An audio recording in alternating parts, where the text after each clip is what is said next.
भले ही सरकार ने एक नई नोटिस जारी करके आरआरबी एनटीपीसी के आगामी चरण को रोक दिया है, लेकिन फिर भी बिहार के गया में एक खड़ी ट्रेन में आग लगा दी गई और यहां पर आप उस वीडियो फुटेज को देख सकते हैं। अब रेल मंत्री का प्रेस कॉन्फ्रेंस भी हो चुका है और आइए देखते हैं कि रेल मंत्री इसमें क्या जवाब दे रहे हैं। सबसे पहले आप सबको आज गणतंत्र दिवस की बहुत शुभकामनाएं। मैं आरंभ में अपने छात्र मित्रों से निवेदन करना चाहूँगा कि रेलवे आपकी संपत्ति है। आप जिस परीक्षा को देकर रेलवे की सेवा में जुड़ना चाहते हैं, आप रेलवे के भविष्य हैं। आप अपनी संपत्ति को संभाल के रखें। आपकी जो ग्रीवेंसेस, जो कंसर्न्स, जो पॉइंट्स अभी तक उभर के आए हैं, उन सब पॉइंट्स को हम सीरियसली एड्रेस करेंगे। जैसे ही रिजल्ट निकला, आपने जब मुद्दे रेज किए थे, हम लोगों ने ट्रांसपेरेंटली आपके सामने शॉर्टलिस्टिंग का प्रोसेस कंप्लीट रखा था। फिर भी आपके मन में संशय है। मैं मानता हूं कि आपके मन में संशय है, इसको मैं समझ भी सकता हूं। मैं भी इसी तरह की एक प्रणाली से गुजरा हुआ हूं, समझ सकता हूं इसको मैं। इसलिए एकदम सीरियसली आपके सारे पॉइंट्स को लेंगे। मेरा निवेदन है कि कोई भी छात्र कानून को हाथ में न ले, और जो कमिटी बनाई है और हर एक आरआरबी के चेयरमैन को बोला गया है कि आप जहां पर भी जो भी अपने कंसर्न्स आपके सामने फॉर्मली इनफॉर्मली रखना चाहे, आप उनकी बात सुनिए और उसको सारे कंसर्न्स को कंपाइल करिए। कंपाइल करके कमेटी के पास भेजें और कमेटी आपके साथ डायरेक्टली भी कांटेक्ट कर रही है। एक ईमेल एड्रेस ऑलरेडी आपके सामने पब्लिसाइज किया गया है। इसके अलावा कमेटी फिजिकली भी देश के कई जगह में जाके आप लोगों से मिलेंगी। तो मेरा निवेदन है सबसे पहले कि आप इसको मुद्दे को, इस बात को सीरियसली लें और रेलवे आपकी खुद की संपत्ति है, इसको सुरक्षित रखें और कानून को हाथ में न लें। सर, ये मतलब अभी कमेटी बनाने की बात हो रही है, लेकिन पॉलिटिकल रिएक्शंस आ रहे हैं। राहुल गांधी, प्रियंका गांधी, अखिलेश यादव सब ये कह रहे हैं कि जिन छात्रों को अरेस्ट किया गया है उनकी रिहाई करें और जल्द से जल्द इस मामले को सॉर्ट आउट किया जाए। इसमें कोई पॉलिटिकल मुद्दा नहीं है। देखिए, ये एग्जाम बहुत ही केयरफुली किया गया है। 35,000 वैकेंसीज, 1.25 करोड़ एप्लीकेंट्स, एकदम सिस्टमेटिकली, बहुत ही ट्रांसपेरेंटली एग्जाम किया गया। कहीं पर किसी भी जगह एग्जाम से रिलेटेड कोई पॉइंट नहीं आया। और अब जो पॉइंट आया वो है केवल शॉर्टलिस्ट कितने लोगों को किया जाए, वो मुद्दा है। अब उस मुद्दे में अगर हम तथ्य देखें तो 35,281 वैकेंसीज की जगह 7,446 कैंडिडेट्स को शॉर्टलिस्ट किया गया है। और स्वाभाविक है कि किसी भी कैंडिडेट को कानूनन हम रोक नहीं सकते कि एक से ज्यादा कैटेगरी में अप्लाई करें। तो नेचुरली जो स्टूडेंट्स का पॉइंट है कि आप यूनिक लीजिए, अगर यूनिक लेते तो ये संख्या एक्चुअल में कैटेगरी वाइज देखें तो ये संख्या 20 गुने से ज्यादा जाएगी। तो नोटिस में, एग्जाम की प्रक्रिया में, एग्जाम का जो नोटिस होता है वो बहुत सैंक्टिटी रखता है। एग्जाम की प्रक्रिया में अगर नोटिस में जो लिखा हुआ है उसके अगर बाहर जाए तो वो गलत होता है एक तरीके से। इसलिए अब इसको कैसे सॉल्व करना है उसका भी कोई ना कोई तरीका ऑलरेडी सोचा जा रहा है। किसी न किसी तरीके से सोचेंगे कि नोटिस एग्जाम की सैंक्टिटी भी खत्म न हो और स्टूडेंट्स का जो ग्रीवेंस है वो भी सॉल्व हो, और जो लोग शॉर्टलिस्ट हो गए हैं उनके अगेंस्ट उनको भी कोई दिक्कत न हो। इस तरह का कोई एक बैलेंस करके निकालना पड़ेगा। सर, एक सवाल कुछ छात्रों की तरफ से मैं पूछना चाहूंगा। कई छात्र हमें लगातार सोशल मीडिया पर लिख के सवाल पूछ रहे हैं, अगर आपकी अनुमति हो तो। उनमें ये कहा जा रहा है कि ग्रुप डी यानी लेवल 1 के पदों में सीबीटी क्यों लागू किया गया है, जबकि उसमें पेट और डीवी है। फिर सीबीटी ग्रुप क्यों है? दूसरा सवाल, आप एक साथ चाहे इसका जवाब दे सकते हैं, कि 2019 में आई नियुक्ति का पहला पेपर 2022 तक नहीं हुआ है, क्या 2024 तक होगा? जब एनटीपीसी में 20 गुना रिजल्ट कहा गया है तो 11 गुना क्यों दिया गया, एक ही विद्यार्थी का रिजल्ट 5 पोस्ट के लिए क्यों भरा गया। और तीसरा और आखिरी सवाल, 12वीं के पद के लिए 12वीं के बच्चों के साथ ग्रेजुएशन को बच्चों को बिठाया गया, क्या दोनों का स्तर समान है? नॉर्मलाइजेशन में 15-20 नंबर किस प्रक्रिया के तहत बढ़ाया घटाया जाता है? अगर आप छात्रों के सवाल जवाब दें सर, शायद उन्हें फायदा हो। आपने सारे प्रश्न पूछे, सारे महत्वपूर्ण प्रश्न हैं। मैं इन सारे प्रश्नों को एक एक करके लेता हूं। सबसे पहले लेवल 1 में 2 स्टेज एग्जाम क्यों? 1,25,00,000 के आसपास स्टूडेंट्स ने अप्लाई किया है। इतनी बड़ी संख्या में देश भर में अगर रिक्रूटमेंट करना है तो आपको एक लेवल के एग्जाम से, सिंगल एग्जाम से करना बहुत मुश्किल है। फिर भी हम इसको री एग्जामिन करेंगे। इतनी बड़ी संख्या में 1,25,00,000 कैंडिडेट्स अगर हो तो कैसे उनको एक साथ सेम तरीके से सेम लेवल ऑफ हार्डनेस और क्वेश्चन की ये सब करना अति डिफिकल्ट है। आप सब इस प्रक्रिया से गुजर चुके हो, आप भी समझते होंगे। इसलिए इसके एक प्रीलिम एग्जाम और उसके बाद में एक कंप्यूटर बेस्ड टेस्ट 2 इस तरह से करके किया गया। वो नोटिस में लिखा गया था कि अगर जरूरत पड़ी, अगर परिस्थिति हुई तो उसके 2 लेवल किए जाएंगे। पहला ये। दूसरा आपका प्रश्न कि 10+2 में ग्रेजुएट्स को कैसे अलाउ करें। देखिए, किसी भी एग्जाम में मिनिमम क्वालिफिकेशन का स्टैंडर्ड होता है, मैक्सिमम क्वालिफिकेशन का नहीं होता है कभी भी। ये कानूनन कॉन्स्टिट्यूशनल व्यवस्था में हम लोग काम कर रहे हैं। कॉन्स्टिट्यूशनल व्यवस्था के हिसाब से हम मिनिमम प्रिस्क्राइब कर सकते हैं, मैक्सिमम प्रिस्क्राइब नहीं कर सकते। तो 10+2 के लिए जो क्वालिफिकेशन वाला स्केल है उसमें अगर ग्रेजुएट बैठे हैं तो उसको रोकने का हमें कोई अधिकार नहीं है, किसी को कोई अधिकार नहीं है। अगर कोई नया इसके बारे में कोई नया न्यायपालिका की तरफ से कोई चीज आती तो अलग बात है, लेकिन हमारे पास कोई अधिकार नहीं है इसका। दूसरा विषय था ये। तीसरा विषय आपने रखा समय का। देखिए, शुरू में इसके लिए जो इस एग्जाम को कंडक्ट करने के लिए एप्लीकेशंस आई, दोनों के दोनों एग्जाम्स में 1 करोड़ से ज्यादा एप्लीकेशंस आई। 1 करोड़ से एप्लीकेशन ज्यादा आई तो जो एग्जामिनेशन कंडक्ट करने के लिए एजेंसी हमको हायर करनी थी, उसको हायर करने में टाइम लगा, 6 महीने से ज्यादा लगा। नेचुरली इतनी बड़ी संख्या में अगर एग्जाम करना है देश में तो अपने आप में वो एक बहुत बड़ा challenge. It's a Himalayan task, it's a huge task, it's a very very big challenging task. तो एजेंसी को सेलेक्ट किया गया। सेलेक्ट करते करते कोरोना आ गया। कोरोना के फेज में देरी हुई, लेकिन फिर भी डिस्पाइट कोरोना तुरंत दिसंबर 2020 में एग्जाम की प्रोसेस चालू हुई और despite second wave of corona फिर भी एग्जाम किया गया with all the precautions, all the safety things करके इसको लाए। जो दूसरा वाला ग्रुप बी का एग्जाम है उसमें कैट में चले गए थे बच्चे, क्योंकि करीब 5 लाख के आसपास एप्लीकेशंस ऐसी थी जिसमें फोटोग्राफ प्रॉपरली मैच नहीं हो रहा था। तो नेचुरली अगर एप्लीकेशन में फोटोग्राफ मैच नहीं हो तो उसको आप एग्जाम में कैसे लोगे, तो वो विषय आया था। तो उस विषय के कारण लोग कैट में गए थे। एडमिनिस्ट्रेटिव ट्रिब्यूनल ने जैसे ही उसका समाधान किया, फैसला किया, उसके फैसले के तुरंत बाद में हम लोगों ने एग्जाम के प्रोसेस को आगे किया, कोई उसमें देरी नहीं की। और हमारा देखिए, हमारी सरकार, प्रधानमंत्री श्री नरेंद्र मोदी जी का इंटेंट हमेशा है कि मैक्सिमाइज करना है रोजगार को। इसीलिए आप देखिए इतनी बड़ी संख्या में, यानी रेलवे में 1,40,000 टोटल, 1,05,000 ग्रुप डी की कैटेगरी में, लेवल 1 की कैटेगरी में, और लेवल 2 से लेवल 6 की कैटेगरी में 35,000 कैंडिडेट्स वैकेंसीज। 1,40,000 की वैकेंसीज लाना कोई छोटी बात नहीं है, बहुत बड़ी बात है।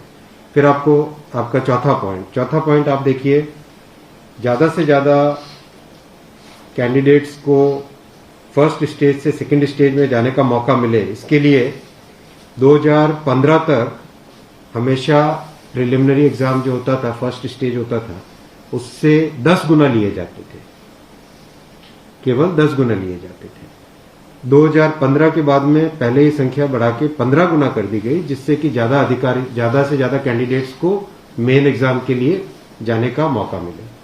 और 2019 में इस संख्या को 20 गुना किया गया, ताकि ज्यादा से ज्यादा लोगों को अवसर मिले, ज्यादा से ज्यादा लोग, क्योंकि फर्स्ट स्टेज जो प्रिलिमिनरी एग्जाम इतना बड़ा नंबर है कि उस नंबर में हो सकता है कुछ बाय चांस उस दिन तबीयत ठीक नहीं हो, कोई दूसरा कारण हो, समय पे पहुंच नहीं पाए, कोई भी कारण से मिस कर गया, तो मैक्सिमम लोगों को हमें चांस देने का इंटेंट है। इसी इंटेंट के कारण 20 गुना किया गया।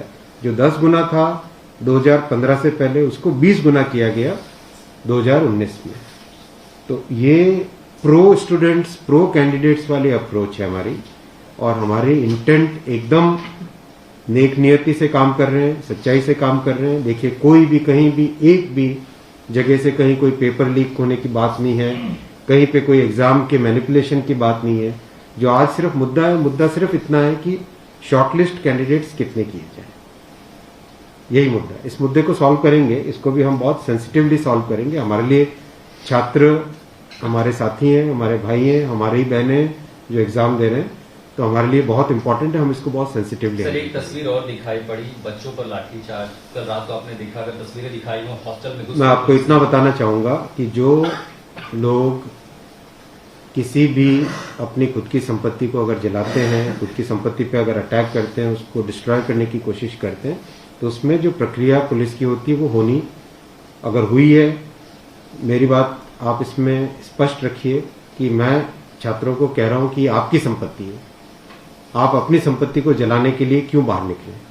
और हम आपकी बात को शुरू से सुन रहे हैं। जिस दिन आपने पहले पॉइंट रखा, उसी दिन हमने तुरंत इसका, जैसे ही दूसरे दिन ही मेरे नज़र में आ गई थी बात ये, और दूसरे दिन मैंने तुरंत सारा ये टेबल मंगवाया कि आप मुझे एग्जैक्ट बताओ हर एक लेवल पे क्या वैकेंसी है, और हर एक लेवल पे एग्जैक्ट, जैसे लेवल 2 पे 5663, उसकी जगह 1,13,000, कितने गुने? 20 गुने। लेवल 3 पे 4,940, उसके अगेंस्ट कितने शॉर्टलिस्टेड? 98,833, 20 गुने। तो जो नोटिस के अंदर जो प्रक्रिया एग्जैक्टली उसके हिसाब से किया, हर एक पे level 2, level 3, level 4, level 5, level 6, हर एक पे एग्जैक्टली 20 टाइम्स किया गया। इश्यू वो नहीं, इश्यू डुप्लीकेट नहीं, इश्यू यूनिक वाली बात आ गई। अब वो मुद्दा उनका है, क्योंकि इसलिए मुद्दा आ रहा है कि जिन लोगों ने तैयारी कर ली है, उनको लगता है कि हमें एक बार और चांस मिल जाए, इसीलिए हम इसको बहुत सेंसिटिवली हैंडल कर रहे हैं। आपने जैसे कहा कि 1.4 लाख वैकेंसी के लिए वर्ल्ड लार्जेस्ट कहा गया था। As of now how many recruitment is happened, by when all this things will be done, because it was announced. यही तो रिक्रूटमेंट चल रहा है। देखो, इतना मैसिव, मैं आपको पूछूं कि वर्ल्ड का सबसे बड़ा एग्जाम कौन सा है? वर्ल्ड का अगर, या इंडिया का भी अगर बड़े एग्जाम्स देखें, तो बड़े एग्जाम्स में जेई बहुत बड़ा एग्जाम होता है, सिविल सर्विसेज बहुत बड़ा एग्जाम होता है, स्टाफ सिलेक्शन कमीशन का बहुत बड़ा एग्जाम। इन सब एग्जाम्स में एप्लीकेशंस की संख्या होती है 5 से 7 लाख, 8 लाख, 10 लाख। यहाँ 1 करोड़ एप्लीकेशंस हैं। आप ये तो देखिए ना कि कठिन कितना है। 1 करोड़ एप्लीकेशन, 1.25 करोड़ एप्लीकेशन, 1 करोड़ 25 लाख, 1 करोड़ 35 लाख, उसमें समय लगता है। But this is something government was aware in a country where there is so much of unemployment, and there will be vacancy like this. तो इसीलिए तो टाइम तो इतना लगेगा ही। अगर आपको इस एग्जाम को ढंग से करना है, इतना टाइम लगेगा, चाहे कोई करे। सर, कल कमेटी की बात हो गई थी, और उसके बाद भी आज देखा कि गया से आगजनी की तस्वीरें आ रही हैं। क्या ये कन्वे नहीं हो पा रहा है? कहाँ पर ये लैक ऑफ कम्युनिकेशन आपको लग रहा है, या मैटर पॉलिटिसाइज हो चुका है?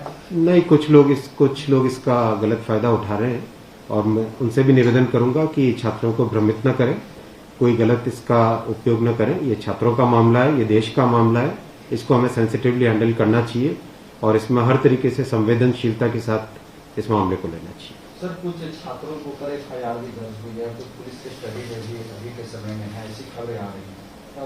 आप खबरों की जांच करिए। देखो, जो पुलिस की प्रक्रिया है वो अलग चीज है। मैं अभी मुद्दा है, जो उस मुद्दे को कैसे सॉल्व करें उस पर सोचना चाहिए, हमें फॉरवर्ड लुकिंग होना पड़ेगा। आप बोलिए प्लीज। सर, मेरा एक सवाल है कि जिन जिन राज्यों में हिंसा की खबरें या फिर जो रेल रोकने का जो मूवमेंट चल रहा है, ट्रैक पे स्टूडेंट बैठे हैं, क्या उन राज्यों के मुख्यमंत्री से आपकी बात हुई है, और क्या कुछ आप लोग की संदर्भ में की? बिल्कुल, सब जगह लॉ एंड ऑर्डर स्टेट का जो रोल होता है, राज्यों के मुख्यमंत्रियों ने भी बहुत संवेदनशीलता के साथ काम किया है, और हम भी कॉन्स्टेंटली टच में हैं, कंटिन्यूसली टच में हैं। और जो आज कमेटी की बात भी सबके पास जा चुकी है ऑलरेडी, और मेरे ख्याल से ज़्यादातर जगह से स्टूडेंट्स ने इस विषय को स्वीकार भी किया है, और मैं अभी भी रिक्वेस्ट करूंगा एक बार फिर सारे स्टूडेंट बंधुओं को, छात्रों को, कैंडिडेट्स को कि आप प्लीज अपनी ग्रीवेंसेस को, अपने पॉइंट को, अपने कंसर्न को, अपने विषय को, अपने मुद्दे को फॉर्मली रखिए। हम इसको एकदम संवेदनशीलता के साथ टैकल करेंगे।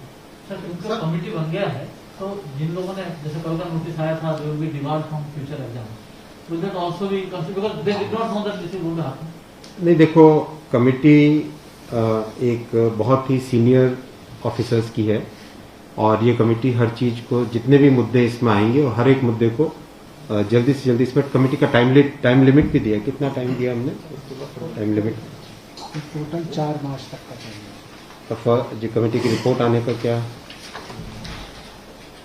4 मार्च, मतलब जल्दी से जल्दी हमारा एम है कि इस मुद्दे को बिल्कुल भी डिले न करके जल्दी से जल्दी सॉल्व करें। 16/2 तक सारे के सारे कैंडिडेट्स अपने कंसर्न सबमिट कर सकते हैं। 3 वीक्स टाइम दिया, I think that's a reasonable time, इससे ज़्यादा टाइम देने की ज़रूरत नहीं है। और कमिटी अपना सारे कंसर्न्स को एग्जामिन करके रिकमेंडेशंस देने का टाइम 4 मार्च दिया गया। तो कोशिश करेंगे उससे पहले पहले अगर हो जाए, 4 मार्च से भी पहले अगर हो जाए, डिपेंड करेगा कि कितने रिप्रेजेंटेशंस आते हैं। और मोटे मोटे मुद्दे तो अभी आ चुके हैं पब्लिक में सबके, इसलिए मुझे नहीं लगता है कि इसमें बहुत ज्यादा टाइम लगेगा। एक और आप कह रहे हैं कि जो मुद्दे हैं वो आपकी नॉलेज में आ गया है, मोटा मोटी ही सही आ गया है। दूसरी वो ये कि जो आपके पैरामीटर्स था उस पर सब कुछ सही तरीके से लिया गया है, उसी तरह से शॉर्ट लिस्ट किया गया है। फिर इसमें प्रॉब्लम आती है, उसमें कमेटी आपको रिपोर्ट क्या करेगी और करेंगे क्या? इसका मतलब अगर चेंज करते हैं कुछ तो दूसरा एक बड़ा पक्ष और भी तो विरोध करेगा। हाँ, ये इसीलिए तो मैं आपको देखो बताऊं ना, एग्जैक्ट किसी भी लेवल पे नोटिस में जो लिखा था कि 20 गुना कैंडिडेट लेंगे, अगर आपके सामने टेबल रखा हुआ है, 5,663 की जगह 1,13,000 यानी 20 गुना, 4,940 के लेवल 3 में 98,833 20 गुना, 161 के अगेंस्ट 3223 20 गुना, 17,393 347 3,47,676 20 गुना, 7,124 वैकेंसीज के अगेंस्ट 1,42,413 20 गुना, एग्जैक्ट 20 गुना है हर एक लेवल का। अब स्टूडेंट्स क्या कह रहे हैं कि जिन कैंडिडेट्स ने एक से ज्यादा लेवल में क्वालिफाई कर दिया है, राइट, उसके कारण सपोज मान लीजिए लेवल 3 में जो लेवल 5 का कैंडिडेट है वो भी क्वालिफाई हो गया है, तो वो लेवल 3 में कोई एक कैंडिडेट को जो क्वालिफाई नहीं हुआ है, उसे लगता है कि अगर उसको यूनिक के हिसाब से काउंट करते तो शायद उसको भी एक मौका मिल जाता मेन एग्जाम देने का। बराबर है, ये मुद्दा ही है। अब जो नोटिस इनवाइटिंग एग्जाम है, एग्जाम का जो नोटिफिकेशन होता है, उसकी एक सैंक्टिटी है, वो कोर्ट का मैटर है, वो लीगल मैटर हो जाता है। एग्जैक्टली उसके हिसाब से किया गया एग्जाम को उसी हिसाब से कंडक्ट किया गया, उसी हिसाब से शॉर्टलिस्टिंग की गई। अब जब ये मुद्दा आया है तो इस मुद्दे को सॉल्व करने के लिए कोई ना कोई तो तरीका निकालना पड़ेगा, राइट? तो आपका जो प्रश्न है, आपका प्रश्न वैलिड है कि क्यों ऐसा। आपके सामने डेटा सामने रखे हुए हैं, डेटा आप सबके सामने है, बिल्कुल एग्जैक्ट डेटा है कोई, और ये डेटा हमने पहले दिन ही दे दिया था। जो टर्म कंडीशंस ऑलरेडी जब पब्लिसाइज किया जाता है, कोई पोस्ट होती है तो उसके लिए टर्म कंडीशंस ऑलरेडी पहले से घोषित होता है, तो उसके आधार पर ही ये सब कुछ किया गया होगा। हाँ बिल्कुल। फिर ये कमेटी या आपको कुछ रास्ता और नहीं दिख रहा है क्या? ये जो कमेटी रिपोर्ट देगी क्या उसके अगेंस्ट देगी जो आपके टर्म कंडीशंस पहले वाले थे? बात वही है ना कि आपकी बात, फिर लोग कोर्ट जाएंगे। हाँ बात वही होगा जो नहीं, अपने को तरीका ऐसा सॉल्व करना पड़ेगा, कोई तो ऐसा तरीका निकालना पड़ेगा जिससे कि जो लोग शॉर्टलिस्ट हुए हैं उनका भी करियर इफेक्ट न हो, उनके प्रोस्पेक्ट्स भी कमजोर ना हो, और जो लोगों की ग्रीवेंस है उस ग्रीवेंस को तो एड्रेस करना पड़ेगा ना। छात्रों का मुद्दा है और लोगों ने अगर ग्रीवेंस रेज की है तो हमारी ड्यूटी है कि उसको हमें एड्रेस तो करना पड़ेगा ना। लेकिन आप देख रहे हैं आपके सामने ये टेबल है, एग्जैक्ट हर एक लेवल पे 20 टाइम्स है एग्जैक्ट। ये आप टेबल आप सब लोग देख लीजिए। और ये हमने जैसे ही शॉर्टलिस्टिंग हुई, कुछ लोगों ने मुद्दा उठाया, तुरंत आरआरबीज ने, मैंने आरआरबीज को क्लियर बोला था कि ये एग्जाम हमारी तरफ से एकदम ट्रांसपेरेंटली होना चाहिए और हर जगह एग्जैक्ट ये सब नंबर्स रखे गए। एक सवाल अगर आपकी अनुमति हो सर। धन्यवाद। भले ही रेल मंत्री कई सवालों के जवाब देने से बचते दिखाई दे रहे हों, लेकिन इनको भी पता है कि अभी तक रेलवे के इतिहास में इस तरह की कोई भी भर्ती नहीं हुई थी, चाहे वो 2015 की एनटीपीसी हो या फिर 2018 की जूनियर इंजीनियर। यहाँ पे छात्रों की एक छोटी सी मांग ये है कि आपने कमेटी बना दिया है, ये अच्छी बात है, लेकिन वो कमेटी जल्दी अपना फैसला करे।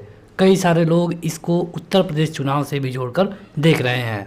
यहाँ पर देखना होगा कि आने वाले दिनों में क्या रिजल्ट आता है। जो भी होगा हम आपको अपडेट करने की पूरी कोशिश करेंगे। फिलहाल इस वीडियो में इतना ही। Thank you.